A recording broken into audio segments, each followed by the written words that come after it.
பாரதிய ஜனதா கட்சியினுடைய அமைப்பு தேர்தல்கள் மிக துரிதமாக நடந்து கொண்டிருக்கின்றன. இன்றைய தினம் கட்சியினுடைய கோர் கமிட்டி மற்றும் மூத்த தலைவர்களது கூட்டம் கட்சி முடிவு செய்திருக்கின்ற காலகட்டத்திற்குள் கிளை தேர்தல்கள் முடிக்க வேண்டும் என்று அறிவுறுத்தப்பட்டிருக்கு. நவம்பர் 30ஆம் தேதிக்குள்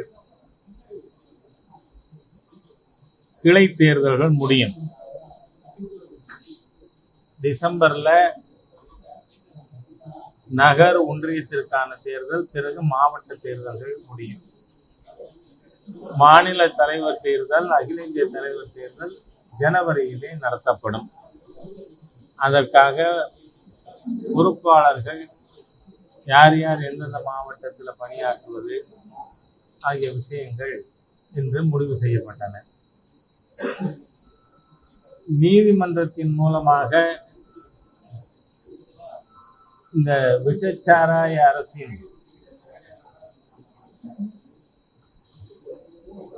செயல்பாட்டின் காரணமா 68 பேர் கள்ளக்குறிச்சியில இறந்தார்கள். அது பற்றி இப்ப சிபிஐக்கு நீதிமன்றமே சிபிஐ விசாரிக்கட்டும் என்று கூறியிருப்பது வரவேற்கத்தக்கது. ஏன்னு சொன்னா தமிழ்நாடு முழுக்க இந்த புது பேரே இருக்கு.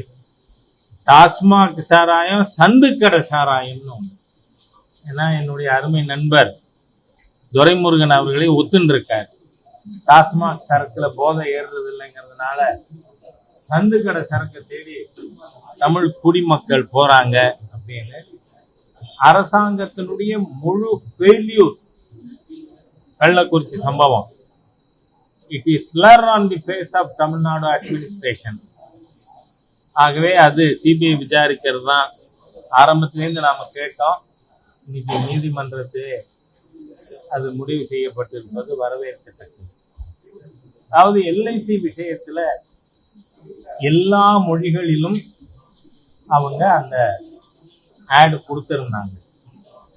அது சில ஸ்நாக்ஸ் மூலமா தமிழ் வரல.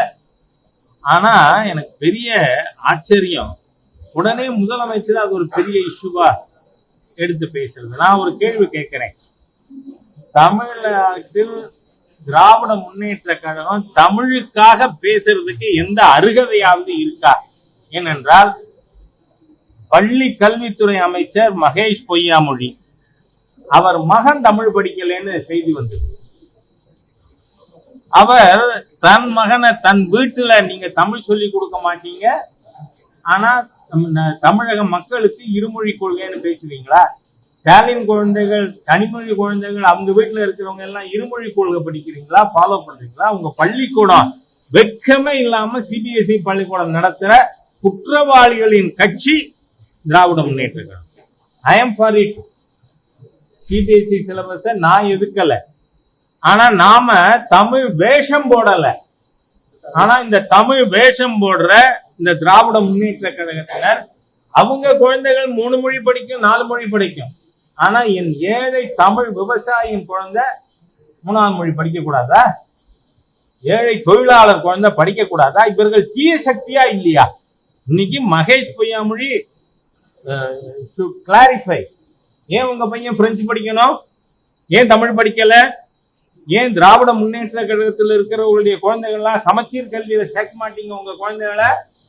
ஆகவே இந்த மொழி தகுடு திட்டம் உங்களுடைய மோசமான நடவடிக்கை, மக்கள் விரோத செயல்கிறேனா சாதாரண ஏழை எளிய மக்களுக்கு நீங்க தடை போடுவீங்க.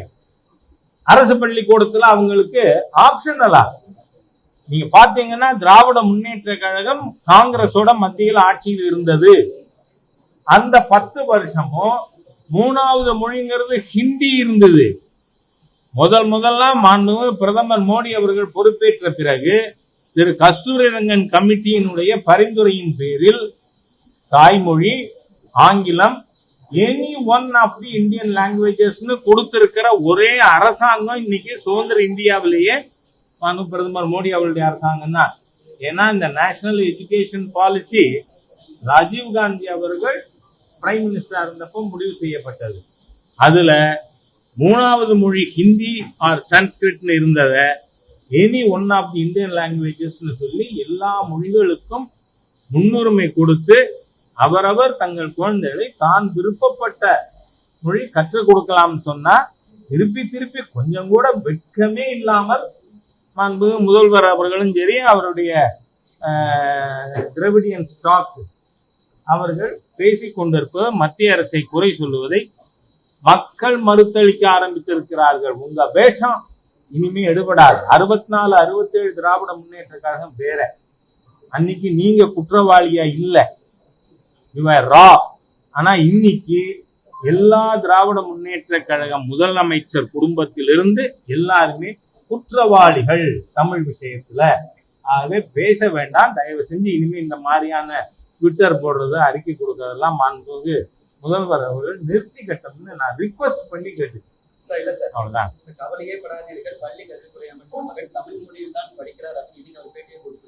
இல்ல, நீங்க வந்திருக்கிற செய்தி அவர் மறுத்தாருன்னா அதையும் நம்ம நான் ஏற்கனவே இப்ப அமைப்பு தேர்தல் இருக்கிறதுனால கொஞ்சம் தள்ளி போட்டிருக்கேன்.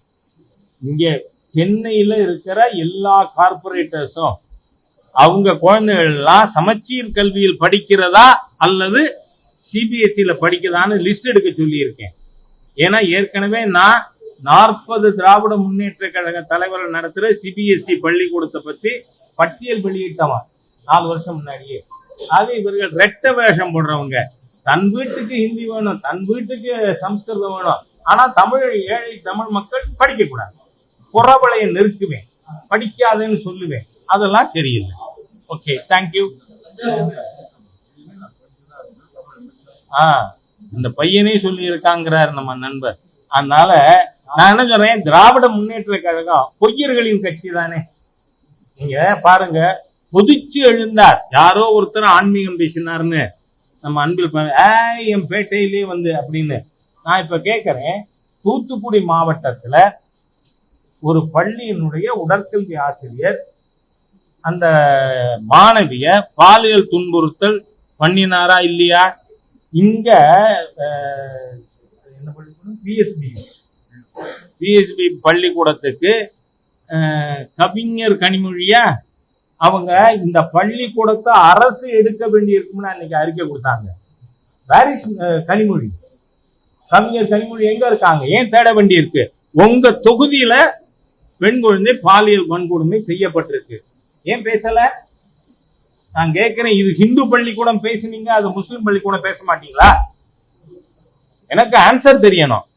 ஏன் கனிமொழி அவர்கள் பேசல? ஏன் சும்மா இருக்கீங்க? உங்க தூத்துக்குடி தொகுதியில் நடந்திருக்கல பாலியல் வன்கொடுமை, சரி, அது சம்பந்தமா பள்ளி கல்வித்துறை அமைச்சர் ஏன் வாய முடிந்து இருக்க?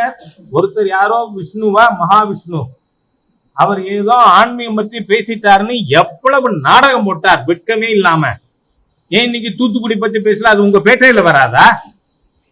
அது கனிமொழி பேட்டையாவது மகேஷ் பேட்டையில வராது. ஆகவே திராவிட முன்னேற்ற கழகம் எல்லா விதத்திலும் தோற்று போன மக்கள் விரோத அரசாங்கம், பெண்களை பற்றி கவலைப்படாத ஒரு அரசாங்கம், பெண் குழந்தைகள் பற்றி கவலைப்படாத அரசாங்கம். அதனால தயவு செய்து let honourable chief minister concentrate in governance. Thank you.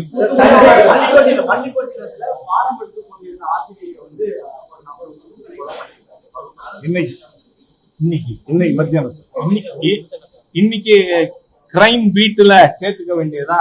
தினந்தோறும் படுகொலை. இது எல்லாத்துக்கும் என்ன காரணம் கொஞ்சம் யோசிப்போம். இது எல்லாத்துக்கும் போதை தான் காரணம். பள்ளிக்கூடத்துல மாணவர்கள் ஆசிரியரை கொலை பண்றது, தாக்குறது, பள்ளிக்கூட குழந்தையோட பையில ஆயுதங்கள், என்ன வேர் டு வி ஹெட் ஃபார்? அதனால தமிழ்நாட்டில் இது மற்றும் ஒரு உதாரணம். ஒரு லாயக்கற்ற மாநில அரசு, தூக்கி எறியப்பட வேண்டிய மாநில அரசுன்னு நமக்கு புரியுது. நன்றி. அதிமுக பாஜக கூட்டணியில் எடப்பாடி மீண்டும் மீண்டும் சொல்லிட்டு இருக்காரு. நீங்க பாருங்க, நான் என்ன சொல்றேன், நான் மீண்டும் மீண்டும் உங்கள்ட்ட சொல்லிட்டே இருக்கேன். ஏங்க நீங்க மீண்டும் மீண்டும் எங்கிட்ட கேட்டுட்டு இருக்கீங்க எனக்கு தெரியல. ப்ளீஸ் தயவு பண்ணி கூட்டணி பற்றி கேள்விகள் கேட்கவே வேண்டாங்கிறேன் நான். ஏனென்றால் தெளிவா சொல்லி இருக்கேன், கூட்டணி it is the domain of national parliament board. அவங்கதான் முடிவு பண்ணணும். இங்க பாருங்க, அது நீங்க நான் உங்க மூலமா எங்க நேஷனல் லீடர்ஷிப்புக்கு பேசணும்னு அவசியம் இருக்கிறதா நீங்க நினைச்சீங்கன்னா அது தப்பு. ஏன்னா எங்க லீடர்ஷிப்புக்கும் எனக்கும் எந்த கேப்பும் இல்லை. எந்த விஷயங்கள் நாங்க லீடர்ஷிப்ட சொல்லணுமோ அது உங்க மூலமா சொல்ல வேண்டிய அவசியம் எங்களுக்கு இல்லை. அதனால இத நீங்க கேட்க வேண்டிய இடம் அவங்கள்ட்ட.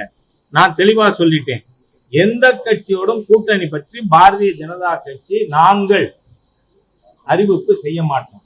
அகில இந்திய தலைமை என்ன முடிவெடுக்கிறதோ அதை செயல்படுத்தும் இடத்தில் நாங்கள் இருக்கோம். இதை நான் எத்தனை தடவை என்னையும் போட்டு தொந்தரவு பண்ணிட்டே இருக்கீங்க. என் ஸ்ட்ராட்டஜி நான் பார்ட்டிக்கு உள்ள விவாதிக்கணுமா இல்ல உங்களோட உட்கார்ந்து விவாதிக்கணுமா? அப்ப நான் மேல பேசினது அவசியம் இல்லையோ? தேங்க்யூ. உங்களுக்கு இந்த ஒரு கொஸ்டின் அது high court order. I welcome it. Thank you.